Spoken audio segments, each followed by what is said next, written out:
Bismillahirrahmanirrahim. Hello sahabat-sahabat Minha. Assalamualaikum warahmatullahi wabarakatuh. Jumpa lagi kita di channel kesayangan, menuntut ilmu, mengejar hikmah, dalam suasana masih di kajian Al-Quran secara langsung.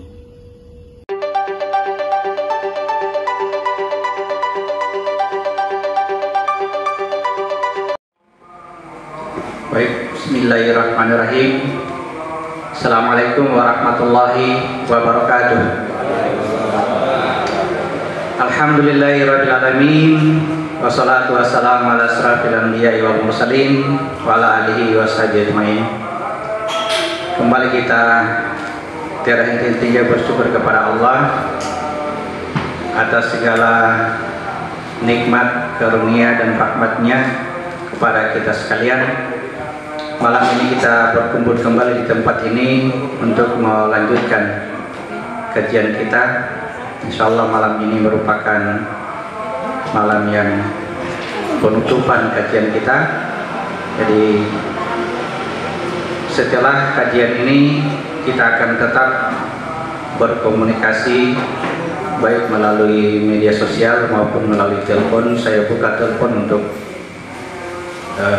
teman-teman anggota kajian, karena biar bagaimanapun ketika kita mulai belajar mandiri mempelajari Al-Quran, kita akan diperhadapkan pada hal-hal yang bisa membawa kita kepada keraguan. Ya, pada saat itu ya, komunikasi dengan teman-teman itu sangat penting, karena ya ketika kita berusaha untuk mendekati Al-Quran, di sisi lain ada yang berusaha menjauhkan kita dari Al-Quran. Kita baca dulu surat ke-7 ayat 175. Surat Al-A'raf ayat 175. Dan bacakanlah Muhammad kepada mereka berita orang yang telah kami berikan ayat-ayat kami kepadanya, kemudian dia melepaskan diri dari ayat-ayat itu, lalu dia diikuti oleh setan sampai dia tergoda, maka jadilah dia termasuk orang yang sesat. Ya. Jadi tidak mudah untuk mendekati Al-Quran. Pada pertemuan pertama kita sudah disampaikan bahwa setan itu tidak akan membiarkan kita untuk dengan mudahnya mendekati Al-Quran. Dia akan berusaha untuk menjauhkan kita dengan segala problematika yang dia bawa. Katakan saja, disebutkanlah di situ bahwa mempelajari Al-Quran itu sulit. Untuk memahami Al-Quran diperlukan ilmu tata bahasa Arab, misalnya harus pintar berbahasa Arab, harus mengerti ilmu nahwu, ilmu sharaf, ilmu balaghah dan sebagainya yang saya sendiri kurang paham tentang itu. Alhamdulillah yang saya lakukan sebelumnya adalah berpasrah, menyerah dengan keyakinan bahwa ya, ketika Allah memberi petunjuk kepada aku, tentunya dia akan memberikan dengan bahasa yang mudah saya paham, yang mudah saya mengerti. Ketika mencoba mempelajari Al-Quran dengan menggunakan terjemahannya, ya, maka mulailah ya, sesuatu yang berbeda dengan apa yang saya pahami sebelumnya. Ternyata bahwa tertulisnya Al-Quran dalam bentuk kiasan-kiasan, dalam bentuk perumpamaan, itu karena maknanya sangat luas, tidak hanya satu makna saja. Jadi kita tidak bisa kaku dengan mengatakan bahwa saya sudah pahami kalimat ini. Ya, kita katakan paham pada saat itu karena ya, saya katakan kemarin, kita belum punya tolak ukur, di atas kita masih ada lagi makna yang lain. Jadi maknanya berlapis. Jangan sekali-sekali membuat kesimpulan. Ya, artinya kalau kita memiliki pemahaman terhadap suatu kalimat, suatu ayat dalam Al-Quran, itu Allah tunjukkan dengan cara adanya ayat lain yang bertentangan dari apa yang kita pahami. Ya, ada yang bertentangan dari apa yang kita pahami. Kemudian mungkin pertanyaan, bagaimana bisa kita tahu, bagaimana kita bisa ukur bahwa apa yang saya pahami ini sudah benar? Ya, jadi ada dua hal dulu yang harus kita ketahui. Ya, adanya bisikan dalam hati kita, ya.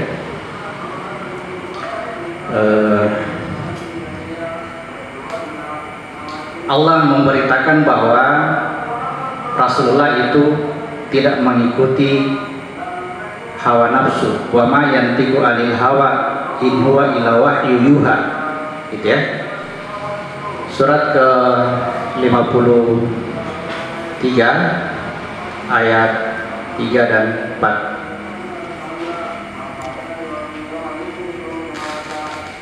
Surat An-Najm ayat 3 dan 4. Dan tidaklah yang diucapkannya itu atau Al-Quran menurut keinginannya, Ya. tidak lain Al-Quran itu adalah wahyu yang diwahyukan kepadanya. Ya. Jadi ya, Rasulullah tidak mengikuti hawa nafsu, tidak mengikuti hawa nafsu. Yang tiku adil hawa, hawa di situ bahasanya, ya, diartikan keinginan. Hawa dari diri yang satu keluar pasangannya namanya hawa. Ini namanya jalur hawa nafsu. Ini jalur wahyu, jalur wahyu. Allah itu dari sini. Jalan Allah itu kita sudah jelaskan kemarin dari kisah Nabi Syuaib. Jalan Allah itu jalan yang menjadikan kamu dari jumlahmu sedikit bertambah banyak, ya. Dari sini, bukan dari sini, ya. Di jalan Allah dari sini jumlahnya 1, di sini jumlahnya 2, di sini 12, di sini banyak. Nah, ini sebenarnya jalan Allah. Jadi wahyu Allah dari jalur ini, dari rahasia Muhammad yang disebut dengan gudangnya ilmu, kemudian tugas ruh menjadi pengantar, ya. Tugas ruh ini disebut dengan rasul, kemudian ya, dia mengirimkan wahyu kepada, ini disebut dengan nabi, dimensi rasul, dimensi nabi. Paham, ya? Nabi ini menerima berita, kemudian ini disebut dengan umat manusia. Jadi umat manusia dimensi jasad kita, yang disebut Nabi adalah jiwa kita, disebut ruh, disebut Rasul adalah ruh atau hakikat diri kita. Nah, ini rahasia miliknya Allah, tidak bisa disebut sesuatu. Jadi kalau bukan hawa nafsu atau kalau bukan wahyu, pasti bersumber dari hawa nafsu. Jadi di mana perannya akal yang selalu kalau kita lihat secara umum masyarakat kita dikatakan jangan menggunakan akal dalam mempelajari Al-Quran. Kalau Al-Quran sendiri mengatakan bahwa yassakaru ila ulul albab, tidak akan mengambil pelajaran kalau tidak mempergunakan akal. Jadi peran akal untuk bisa memahami apakah ini wahyu atau hawa nafsu. Ya. Jadi bukan dipertentangkan antara akal dengan wahyu, tidak bisa. Akal itu digunakan untuk bisa memahami wahyu, karena dia bentuknya perumpamaan. Nah, akal bekerja untuk menemukan kebenarannya. Jadi bukan berarti mengikuti akal berarti menentang wahyu, tidak. Yang menentang wahyu itu hawa nafsu. Jadi ini wahyu yang berasal dari Allah, hawa nafsu yang berasal dari ilmu sendiri. Ketika kita mempelajari Al-Quran, kita membaca, ya, bagaimana bisa kita ketahui bahwa ini masih hawa nafsu atau sudah kebenaran dari Allah? Ya, bagaimana kita bisa ketahui? Surat 4 ayat 82. Surat 4 ayat 82. Surat An-Nisa ayat 82. Maka tidakkah mereka menghayati atau mendalami Al-Quran? Sekiranya Al-Quran itu bukan dari Allah, pastilah mereka menemukan banyak hal yang bertentangan di dalamnya. Ya. Seandainya Al-Quran itu bukan dari Allah, kamu akan menemukan pertentangan yang banyak di dalamnya. Jadi kalau apa yang kita pahami itu ada yang menentangnya di ayat yang lain, itu berarti pemahaman kita masih belum mencapai kebenarannya, masih hawa nafsu. Tapi apakah itu salah? Tidak. Itu suatu proses untuk mendapatkan ini, kebenaran ini. Bersyukur kalau kita temukan itu pertentangannya, bersyukur sekali. Misalkan saja, saya kasih contoh tentang tauhid. Ketika Allah mengatakan Allah itu bertahta di atas ars, Allah bertahta di atas ars, apa yang kita pahami? Ars itu tinggi sekali, jauh di atas langit, ya, di atas langit. Begitu baca ayat yang lain, wallahu ma'akum aina kuntum, Allah itu bersama kamu di mana saja kamu berada. Yang kita pahami tadi bertentangan dengan apa yang kita pahami sekarang. Ya, berarti pemahaman yang tadi atau pemahaman ini yang masih hawa nafsu. Tapi kalau sudah ditemukan titik temunya, Allah bertahta di atas ars benar, Allah bersama kamu di mana saja berada benar, maka itulah kebenaran. Tidak ada yang bertentangan di antara dua ayat. Jadi jangan diterima saja, gunakan logika, jangan membuat kesimpulan. Ya, jadi silakan belajar, tidak usah ragu-ragu karena ya Al-Quran itu tidak sulit. Surat 54 ayat 17. Surat 54 ayat 17.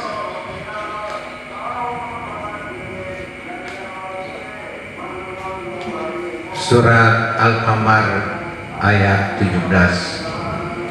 Dan sungguh telah kami mudahkan Al-Quran untuk peringatan, maka adakah orang yang mau mengambil pelajaran? Ya, Al-Quran mudah, sudah dimudahkan oleh Allah. Jangan lagi kita mempersulit diri dengan aturan-aturan yang di dalam Al-Quran saja tidak ada. Kita yang mempersulit diri dengan aturan-aturan yang dibuat oleh manusia, yang pasti kalau bukan dari Allah pasti hawa nafsu. Ya, tidak boleh memahami Al-Quran kalau kita tidak mengerti ilmu nahwu, ilmu sharaf, ilmu balagh, ilmu mantiq dan sebagainya. Dari mana sumbernya itu? Kalau bukan dari Allah pasti dari hawa nafsu. Yang dari Allah saja, ini saja, ini dari Allah. Al-Quran itu mudah. Kalau Allah yang bilang ya kita mami, yakin apa tidak?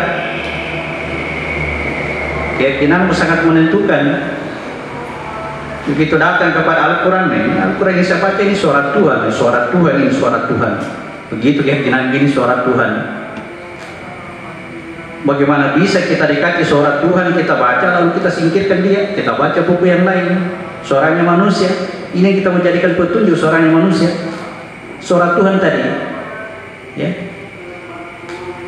Maka ya rubahlah tadi dengan bahasa yang kita mengerti. Akan ada itu bilang ini bahasa Indonesianya salah, akan ada pemberitahuan berdasarkan ini ya, berdasarkan ini tadi. Kenapa ada pertentangan? Nah, cara membacanya ya surat 75 ayat 16 sampai 19. Jangan engkau Muhammad gerahkan lidahmu untuk membaca Al-Quran karena hendak cepat-cepat menguasainya. Ayat 17. Sesungguhnya kami yang akan mengumpulkannya di dadamu dan membacakannya. Apabila kami telah selesai membacakannya, maka ikutilah bacaannya itu. Kemudian sesungguhnya kami yang akan menjelaskannya. Ya, itu pemberitahuan dari Allah bagaimana cara kita mendekati Al-Quran. Jadi kalau kita lihat ayat ini, sebetulnya tugas kita hanya mendekati saja. Ya, dekati saja itu Al-Quran. Lihat saja apa yang dibilang. Tugas Allah membacakan itu membuat kita jadi paham apa yang disebutkan di dalamnya. Kemudian dikumpulkannya di dada, tidak langsung dibuat sebagai kesimpulan, tidak, dia kumpul-kumpul dulu cahayanya. Seperti kita mengamati gajah dalam keadaan buta, ya, mungkin kakinya dulu yang kita pegang, sesudah itu pegang lagi telinganya, pegang lagi badannya yang besar. Jangan buat kesimpulan bahwa gajah itu lebar, gajah itu tinggi, tidak usah dulu seperti itu. Nanti dikasih lihat, sanurihim ayatina minal afaki. Nah, ini janji Allah ya. Surah 41 ayat 53. Ini yang bisa menjadikan kita melihat secara keseluruhan. Surat Fussilat ayat 53. Kami akan memperlihatkan kepada mereka tanda-tanda kebesaran kami di segenap penjuru atau ufuk dan pada diri mereka sendiri, sehingga jelaslah bagi mereka bahwa Al-Quran itu adalah benar. Tidak cukupkah bagi kamu bahwa Tuhanmu menjadi saksi atas segala sesuatu? Ya, cukup kita menyerah kepada Allah. Ya, dia mengatakan bahwa aku akan itu sebuah janji yang bukan sekarang. Kita harus mendekatinya dulu. Nanti janjikan akan diperlihatkan. Kepada siapa? Kepada mereka. Mereka itu bukan hanya satu orang. Ya, aku akan perlihatkan kepada mereka tanda, kode di segenap ufuk. Segenap ufuk itu seluruh ciptaannya Allah. Mulai dari ufuk terendah yang kita tempati ini, mungkin ada lagi yang di dalamnya bumi, sampai pada ufuk tertinggi di Sidratul Muntaha, itu batas ciptaan. Janji Allah akan diperlihatkan itu sampai kita mengerti bahwa ini firman Allah, ini adalah kebenaran, ini adalah al-haq, inilah kebenarannya. Ya. Caranya diperlihatkan, surat 17 ayat 1.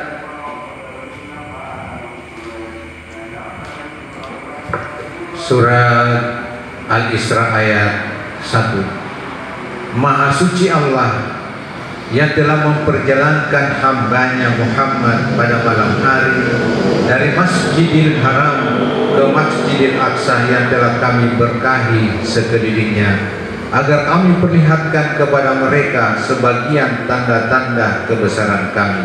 Sesungguhnya Dia Maha mendengar, Maha melihat. Ya, jadi perjalanan Isra Mi'raj itu, Isra Mi'raj Allah memperjalankan hambanya, salah satu tujuannya adalah linuriyahu min ayatina, agar aku perlihatkan kepadanya sebagian dari tanda-tanda itu, sebagian dari tanda-tanda kami. Jadi perjalankan, jadi untuk bisa melihat di ufuk apa ini di Sidratul Muntaha harus diperjalankan sampai ke sana. Janji Allah akan diperlihatkan seluruh ufuk. Caranya diperjalankan. Ya, rumusnya Allah tidak akan memperjalankan bagi orang-orang yang tinggal diam. Jangan tinggal diam, karena Allah hanya memperjalankan orang-orang yang berjalan. Di mana berjalan? Di bumi ada jalan. Hanya di sini saja. Di bumi itu ada jalan. Lakukan yang ada di bumi, ikuti agama Ibrahim. Memperjalankan diri pada bumi ini sama dengan mengikuti agama Ibrahim. Gaibnya bagaimana? Nah, itulah urusan Allah terhadap hambanya Muhammad. Kita doakan Allahumma sholli ala Muhammad wa ala ali Muhammad kama sholaita ala Ibrahim. Bagaimana gaibnya nanti? Sesuaikan dengan ini ya Allah. Jadi tugas kita hanya di sini saja, ikuti agama Ibrahim. Kerjakan praktik ini. Gaibnya urusannya Allah. Dalam hal melaksanakan ini, kegiatan Ibrahim ini, praktik Ibrahim ini, jangan ada gaib-gaibnya. Ya, ini real, nyata. Ya, banyak sekali laporan yang ya betul-betul sangat dramatis. bilang, Ustaz, kalau saya takbir, Ustaz, saya angkat, saya tutup mata, saya merasakan itu seakan-akan saya tidak menginjak lantai. Saya katakan, jangan, tidak boleh, harus menginjak ke lantai. Jangan tinggalkan lantai. Ketika saya tutup mata, saya berada di suatu tempat, jangan kembali, kau harus dalam dirimu saja. Jangan berada di tempat lain. Karena apa? Ya, kalau ini tepat secara Ibrahim, gaibnya ya tunggulah diperjalankan. Tunggulah saatnya untuk diperjalankan. Hanya dengan catatan, selama kita menunggu untuk diperjalankan, selama itu tidak akan pernah untuk diperjalankan. Kenapa bisa? Karena yang mau diperjalankan sedang menunggu. Paham? Ya, kira-kira dipahami tadi? Makanya lakukan saja, kemudian bertawakal kepada Allah. Tunggu-tunggu kapan saya tidak akan pernah itu. Sampainya tidak tahu bilang saya ini menunggu apa tidak. Sebentar kita lihat nanti di praktik sholatnya. Baik, kembali ke cerita. Ini sudah cukup ya. Cukup dekati firman Allah, itu penting sekali. Dekati itu Al-Quran, suara Tuhan itu suara Tuhan. Selalu saya ingatkan, suara Tuhan itu kitabnya itu atau yang ada di HP-mu itu suara Tuhan. Ya, ditulis dalam bahasa Arab, kita tidak mengerti bahasa Arab, cari bahasa Indonesianya supaya ada komunikasi antara hatimu dengan suara itu. Ya, kalau hanya bahasa Arabnya sama dengan kita membaca Al-Quran di kuburan. Ya, membaca Al-Quran di kuburan artinya di dalam diri ini tidak ada niat untuk mau tahu, alias orang mati di dalam orang mati. Kasih bunyi-bunyi saja. Syukur kalau mengerti bahasa Arab. Kalau kita tidak mengerti bahasa Arab, kasih bunyi saja. Membaca Al-Quran di kuburan. Hiasilah rumahmu, rumahmi. Ya, dengan bacaan Al-Quran itu artinya Al-Quran yang kita baca dipahami, itu sebenarnya bacaan. Bukan Al-Quran yang kita itu kasih bunyi-bunyi saja, itu tidak akan ada cahayanya. Ya, itu namanya membaca Al-Quran, akhirnya cahayanya menerangi hati tadi sedikit demi sedikit. Ya, terangi rumahmu dengan bacaan Al-Quran. Kalau di dalam ini penuh dengan cahaya Al-Quran, maka rumahmu tidak akan dimasuki oleh setan. Ini lagi, pasangi lagi ayat-ayat Al-Quran dalam rumahnya. Bukan ini rumahmu. Baik, kembali ke cerita Nabi Musa ya. Sudah cukup pengantarnya panjang. Nabi Musa sampai di mana kemarin, surat 20 ayat berapa dia?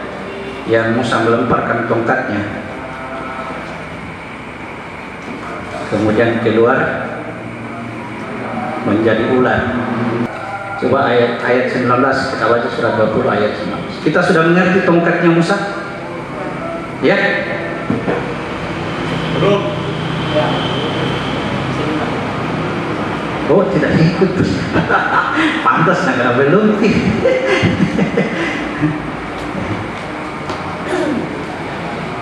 Ya, tongkat harus dilepaskan. Lepaskan tongkatmu Musa, lepaskan tongkatmu. Jangan pegang-pegang terus.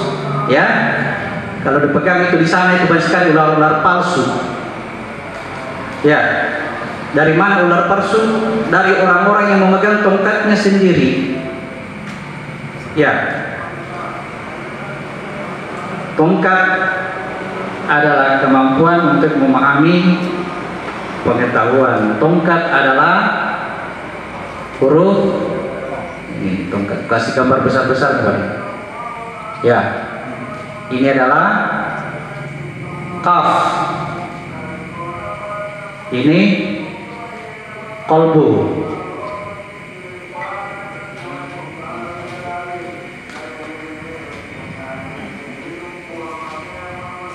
Wahum qulubun yafqahuna biha. Surat 7 ayat 179.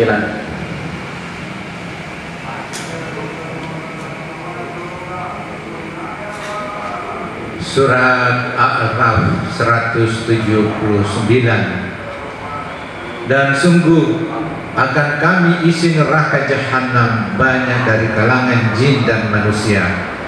Mereka memiliki hati tetapi tidak dipergunakannya untuk memahami ayat-ayat Allah, dan mereka memiliki mata tetapi tidak dipergunakannya untuk melihat tanda-tanda kekuasaan Allah, dan mereka mempunyai telinga tetapi tidak dipergunakannya untuk mendengarkan ayat-ayat Allah. Mereka seperti hewan ternak, bahkan lebih sesat lagi. Mereka itulah orang-orang yang lengah. Ya. Wahum qulubun yafqahuna biha. Dengan kalbunya dia bisa memahami tanda-tanda dari Allah. Ketika kalbu ini dimiliki, itu yang menjadikan ayat-ayat Allah diperjualbelikan dengan harga yang sedikit, dengan nilai yang rendah. Seperti apa nilai rendah? Hitungan rupiah. Menjual ayat-ayat Allah dengan harga yang murah itu seperti apa? Ukurannya adalah ukuran dunia. Ya. Ayat-ayat Allah dijadikan untuk mendapatkan pahala dunia. Itu namanya menjual yang ayat yang rendah. Seperti apa pahala dunia? Saya sampaikan ilmu supaya kalian sebut saya sebagai gurumu, sebagai ustaz. Itu pahala dunia itu. Sebagai orang berilmu. Ya, karena tidak mau lepas tongkatnya. Kapan dia lepas tongkatnya? Berarti dia tidak memiliki ilmu. Ya, kalau dia lepas tongkatnya, berarti tidak memiliki ilmu. Yang tidak melepas tongkatnya tadi, ya itulah yang dikiaskan sebagai ular-ularnya Fir'aun. Ular itu jalan. Ya, ular itu sama dengan sungai. Surga mengalir sungai di bawahnya. Surga mengalir sungai di bawahnya. Ini yang disebut dengan ular. Ini yang menjadikan Adam dan Hawa keluar dari surga didatangi oleh ular. Ya, keluar dari surga. Untuk bisa ke surga kembali harus melewati sungai ini, melewati ular lagi. Tapi pakai ularnya Musa. Gimana itu ularnya Musa? Ada pada dirimu, bukan pada orang lain. Yang pada orang lain itu ular palsu. Ya. Kalau ular palsu itu tidak dimakan oleh ularnya Musa, nah kita akan diantar kepada istana Fir'aun. Istana Fir'aun. Istana Fir'aun mengalir sungai-sungai, di bawahnya juga. Surah 43 ayat 51. Dan Fir'aun berseru kepada kaumnya seraya berkata, "Wahai kaumku, bukankah kerajaan Mesir itu milikku? Dan bukankah sungai-sungai ini mengalir di bawahku? Apakah kamu tidak melihat?" Ya, jadi di bawahnya istana Fir'aun juga mengalir sungai. Kalau kita melewati sungai dengan cara yang berbeda, salah satunya ini kita dapatkan. Ya, kalau dengan tongkatnya Musa, yang berasal dari tongkatnya Musa, dari kalbu, dari petunjuk firman Allah, dari jalur ini, jalur kanan, ini tongkatnya Musa, jalur kanan. Ya, kita akan berharapan dengan untuk bisa masuk ke surga harus lewati sungai. Ya. Itulah kita dianjurkan untuk berwudu sebelum sholat. Ketemu dulu air, baru bisa ketemu yang asli. Dari unsur tanah, dari tanah, ketemu dulu air, baru bisa ketemu surga. Ini surga ya. Tinggalkan di surga. Tetangga yang sebutkan ini kepada Bapak kami yang di surga, mengerti ke maksudnya itu Bapak kami di surga. Di atas surga masih ada lagi yang bertata di atas ars. Dia berhenti di sini. Nah, ini disebut dengan golongan Nasrani, berhenti pada ketuhanan ruh. Nah, ini yang disebut dengan air.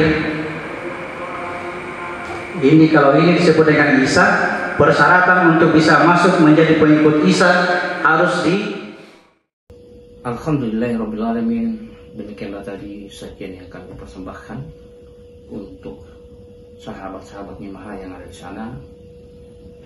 Baik sahabat-sahabat Mimah, mohon maaf jika ada kata atau kekeliruan. Demikian, Assalamualaikum warahmatullahi wabarakatuh.